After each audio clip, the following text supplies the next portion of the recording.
Hi, it's Henry, and we're talking about a 90-day cleanse from alcohol. And for me, this is day 17, and things are going really well. One thing I've been thinking about is just why was it so difficult in days 1 through 4? Was it because of this addictive pull of alcohol? I don't think so, because I usually can go several days without being so upset about it. But I think part of it was making this big decision that was going to impact my social life and how I interact with others. So to really commit to 90 days to that is a bigger thing. So I think it was really more the anxiety over making such an important decision. Now that gets me to think, well, that is really something bad about alcohol. If you are going to be not drinking for your own health, for your own happiness, and giving that up is something that's going to impact your social life, and it's going to cause some anxiety about not drinking, that I think we have to count that in the category of things that are bad about alcohol. It's not the not drinking that's bad. It's really the alcohol that does that. So I've been thinking about that. That it's the difficulty of really making such a big decision and as it impacts our social life. So much of our social life is geared around or is inclusive of alcohol. So that's going to be a big problem. Another thing I've noticed with the 90-day cleanse is talking about it with people. And when my friends and new acquaintances hear I'm doing this, they will often open up about their own stories. So I want to tell you this story about a middle-aged man. The story is adapted. He had a divorce, and then he had some health problems, and he started to drink more, and even at home, and he was pretty much a daily beer drinker, and he kept drinking beer. No real negative impacts in his life, and he noticed that most of his calories were coming from beer because he started to be drinking 5, 6, 7 beers, and his health was not doing well, and he noticed this. So this lasted about a year. He could still work. He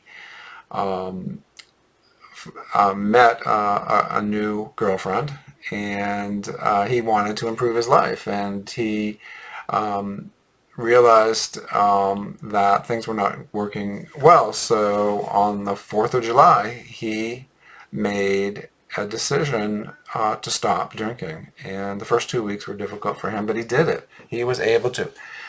So this shows to me that a lot of people get into this midlife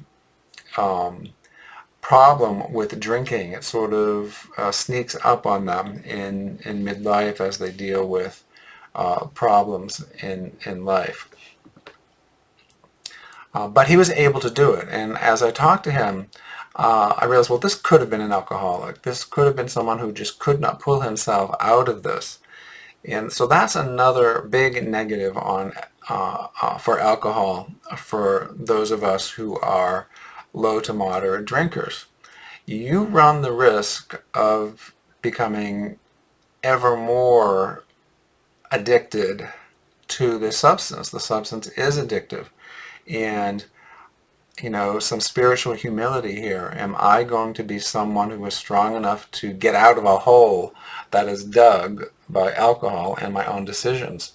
So maybe it's better to be distant from any sort of substance that can create such a hole. And so a 90-day cleanse will give you some perspective on that. Do I want to juggle this knife? And alcohol definitely has the potential to harm us. So I look at that. That's one thing I've learned by taking the 90-day pledge, 90-day pledge or 90-day cleanse, is that people will talk to me about it, and I'll get a different perspective than if I just said, "Oh, I like to go out and drink on the weekends." But it sort of opens up more serious conversations.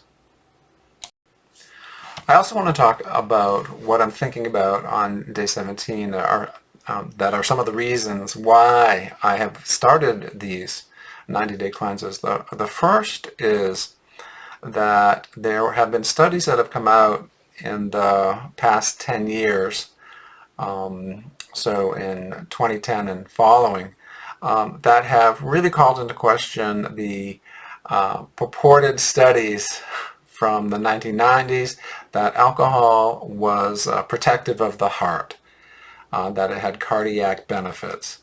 And there are studies that have really questioned that and called that into question, and it said sometimes the opposite, that moderate alcohol consumption is associated with a slightly higher risk of heart issues. Nevertheless, a lot of these later studies have really called this into question. So maybe alcohol is not like this magic bullet that feels so good. So that's one of the reasons that has really affected me.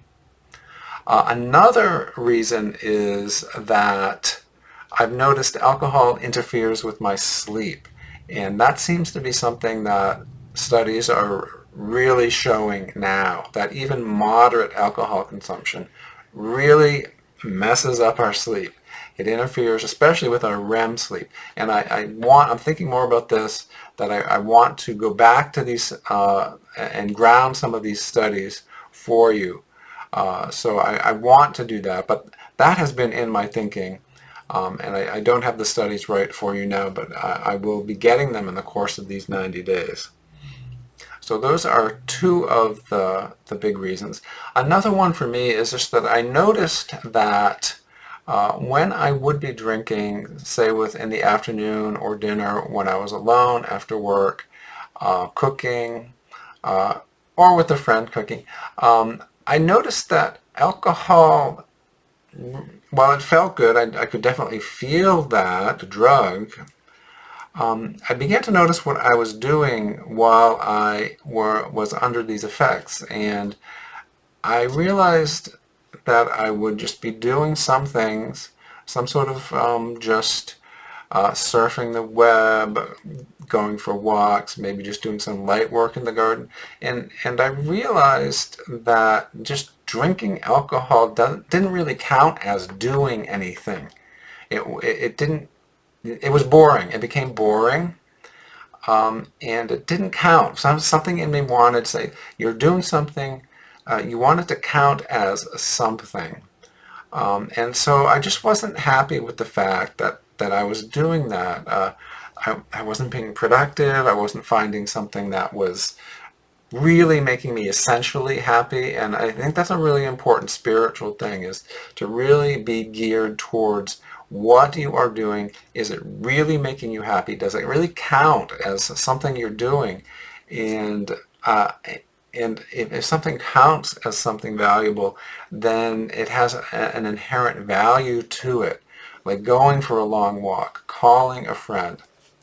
So these are the three reasons, and I did notice that that it just in the afternoon would sort of lead to these questions about, why am I doing this? What does it really count as? What am I getting out of it? And then it sort of led into this like stupor and this tiredness, this sort of I'm a little tired, and I just didn't have energy anymore because it sort of used the energy. And that's one of the themes I've talked about earlier, that I think from a spiritual perspective, from a psychological perspective, I've noticed that there's no free lunch, that whatever energy or pleasure alcohol gives you, it sort of takes back. I think it does take back from after you have done with it. And now you got to pay the piper. So those are the reasons that I've been cutting back. Here are some positives that I've noticed already, positive changes with stopping alcohol completely. So it's day 17. I've noticed that I've been eating more food than I usually do, and that makes sense because I'm not having, these drinks that have 150 calories each. So in the course of the week, those would add up. So I'm having to eat more food, which really is a health benefit. So instead of getting these empty calories of alcohol, I'm trying to eat real, healthy, nourishing food that is giving me more vitamins and minerals, more fiber, etc. The other thing I notice is that because I don't have alcohol to look forward to, I'm looking forward to other things. And that's really a key aspect of this spiritual or psychological journey, is that if you're looking forward to these dopamine rushes, this brain rush, from just drinking, then you tend to just be content with that. But now that I don't have that, I find I'm really looking for something else. So I've been doing a lot more hiking, putting more miles in, more biking. I did a 21-mile bike ride yesterday, which was great. It was a beautiful day. So I am, something in me is like looking for other sources of happiness, a buzz, excitement, enjoyment, and just enjoyment and contentment. So I do feel that I am looking for new things, and also I am not going out socializing in bars and clubs and restaurants as much. And part of that is because I want to just be really committed to this the first few weeks. But part of me is like, well, if I'm not going to have a couple beers there, if I'm not going to have a couple drinks, maybe it's less fun. And maybe I don't want to do it. Maybe I don't want to be the odd man out, the odd person out. So I notice I'm not socializing in that music venue way a little bit. Now that may change, but I have noticed that behavior. So I would, on a Saturday, I might do a 7 or 8 mile hike, and then just stay in on Saturday, call friends, call family, and make dinner, and not necessarily go out. So I've noticed that change, and I probably will be going out. I did this my last 90-day pledge. So you may notice too that what you're doing is changing. And that just goes to show maybe alcohol has a very powerful effect on our lives and our behaviors. And the last thing I'll end this day's reflections with is I'm also struck by just how powerful alcohol is. Alcohol is a powerful drug. And when we're having 2 or 3 or more drinks with friends, we are using a drug together. And it has become socially acceptable, but it really does change the biochemical functioning of our brains. It's doing a drug. And now I realize that after 17 days of being even keeled, I realized, oh yeah, taking a couple drinks now, I would really feel that alcohol operating on my brain functioning. I would really feel it. Yes, it would feel good, probably, but it would also feel very strong, and I would feel a sense of something's taking over, something's changing the way I think, the way I am. So I don't want to make too much out of that, but yeah, this realization that alcohol is an extremely powerful, brain-altering, personality-altering chemical, and it's doing a drug And I really notice that, and I really see that. And society gives a stamp of approval to that.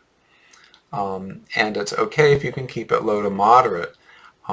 But nevertheless, I'm really struck by that. I'm struck by this is a drug.